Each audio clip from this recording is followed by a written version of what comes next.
You want to know the secret formula for crate hunting? You're about to find out. Here it goes. You just tuned in at the right time. Oh yeah, we're going crate hunting. As long as I can avoid that post. Alright, here we go. This is serious now. Crate hunting time. Oh crap. Oh crap. Oh crap. Okay, alright, you might want to go find another video to watch. Not this one. You know what makes PUBG so much fun is its unpredictability. You know, at one moment you can be playing so well, and all of a sudden you're just dead. And it's over. You just can't predict what's going on. You can try to, you just can't. And, you know, once you've started playing this game, then you start playing an old game with bots. Like, those old games are 100% predictable. So, I don't know. I'm having a hard time. Like, PUBG has almost ruined other games for me. So I'm trying to help out my teammates using these iron sights, engaging from a distance, but teammates are going down, and I've got to move on to at least try and save this Foul Master Flex. Striker's moved in position, and I'm thinking I've got to flank him. But so this guy was thinking the same thing. But I get the knock, save our teammate, and boom! I just got strikered. Yeah, it's no longer called scuba, it's called strikered. He totally took me out. Anyways, this is another match. We're going crate hunting. This kind of turned into our new thing. It makes that first, 10-15 minutes a lot more fun. I don't know if this guy was going crate hunting either, but I didn't want him to come out and kill me. So I had to chase him down. Yeah, I forgot. This was a solo match I had done. Scar has been giving me a hard time saying do some solo missions and see how you do. Maybe I'm not very good at it because this is all the footage I had. I ran across the street and I heard 2 different sets of footsteps, so I just paused and waited. Knocked that guy. And knocked the 3rd guy. Anyways, maybe I'm not any good at solo. I never play it. This is all the footage I had, so I must have died. I don't even know what happened. Did you see that? I was shot in the back of the head with an arrow. Somebody put a crossbow in my head. Downed me while I was running. I could not believe it. Like, I don't know if I was embarrassed or impressed. Maybe a little bit of both. So we're back to crate hunting. Trying to take... the crate was just up the hill. So we didn't really want to mess with that guy too much. We really wanted to get up the hill.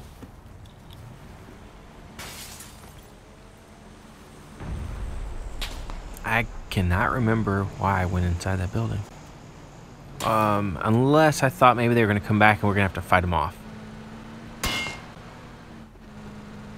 So we're just going to take off, get up here on the hill.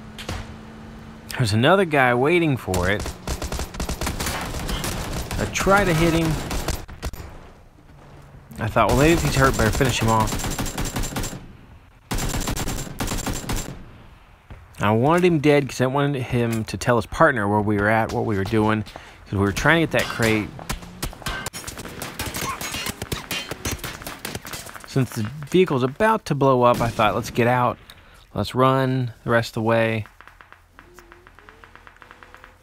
And we noticed that some people had already been on the crate. Now, he didn't see me, thank goodness.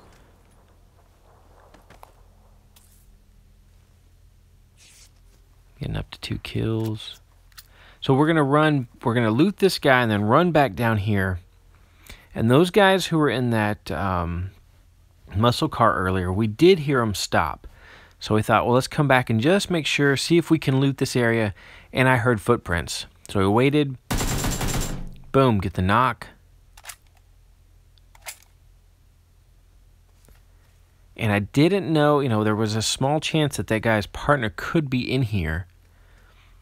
So I'm just kind of checking, and he crawls out. I just shut him out. Get out of here, it's my house. Nah, I did want to keep my eye on him just in case his buddy came around, using him for bait. But Cool Breeze didn't see it that way. He sees someone laying on the ground, he likes to finish him off.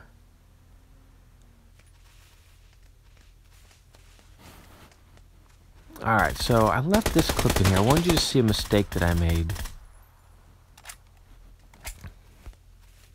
So when we start taking shots from this direction, I have to focus in on like, alright, where's this coming from? Thank goodness that guy didn't have a flash hider.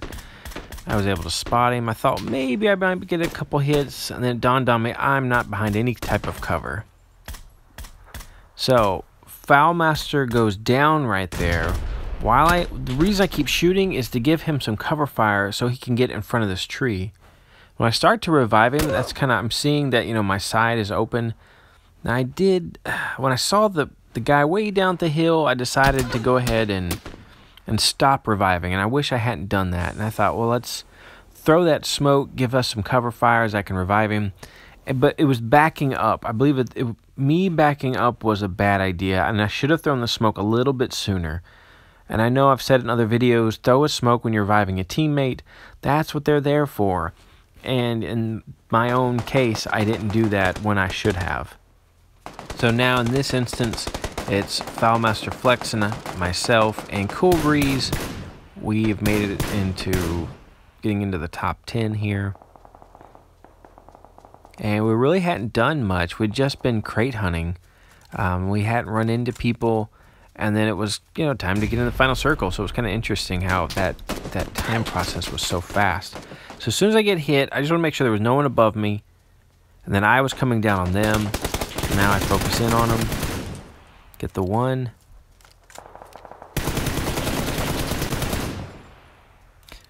What doesn't make sense to me, and it baffles me every single time, when it's time to move to the circle, people turn around immediately and start shooting at other people running.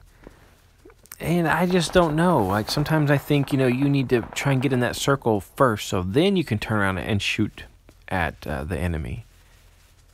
So, I don't know. It costs those guys their lives, and we keep on moving. And I'm just going to lay right here and get a med kit off. Now I'm looking at, kind of surveying the situation as I'm getting that med kit.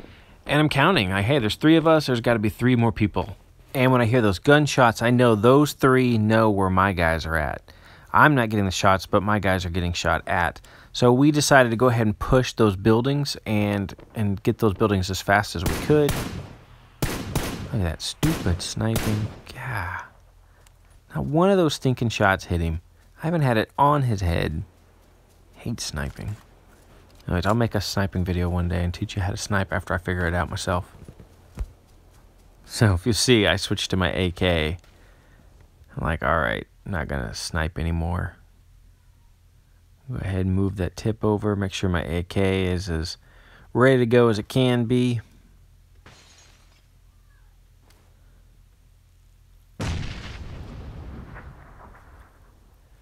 So since my 2 teammates have taken up in the 2-story house, I wanted to play support to them. So I'm going to stay on the outside of this building and use the AK. And if anyone tries to rush the house and throw grenades in there, I'll be able to pick them off with the AK. But here's where things change, and I wasn't expecting this.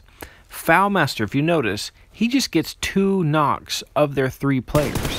So there's just the 1 player left. Well, Cool Breeze and Foulmaster both rush over there to get that final kill. And here's where things kind of changed for me. I knew I only had 2 kills. I wanted more than that, so I decided to follow them. They're rushing, they're rushing, they're rushing. Cool Breeze goes down, and then Foulmaster goes down. My lust for trying to get more kills almost made me follow them and get me killed as well. So sometimes I have to watch myself and check myself. I was like, all right, is this a risk that I should be taking? So thank goodness when they both knocked, I had this tractor that I could hide behind. So I'm trying to give Foulmaster some cover fire, and he makes a good decision. He gets behind the larger wheel, so we have a little bit more cover, and they can't shoot us underneath that open spot on the tractor. Now, Cool Breeze, I kind of didn't understand what he was doing. He wanted to crawl over there and tell us what was happening. He was telling us that they were reviving their other player and that the other one had died. So now it's just 2 versus 2. So he did give us some valuable intel. I'm not sure that I wanted him to do that. I would have preferred him to crawl to us and let's make this a 3 versus 2. But it is what it is. So I'm trying to decide, do I want to give us some smoke, give us some cover fire? Because all 4 of us are about to have to run out of this area. So what Foulmaster decides to do is he's going to go ahead and get in the next circle and try and fortify it. I'm going to give him some cover fire. But what he unintentionally does is pulls their attention and they both attack him and they knock him. But it works out great because they didn't realize I was still here. And I get both knocks and we get the win. Anyways, hope those tips help you guys out. See you next time.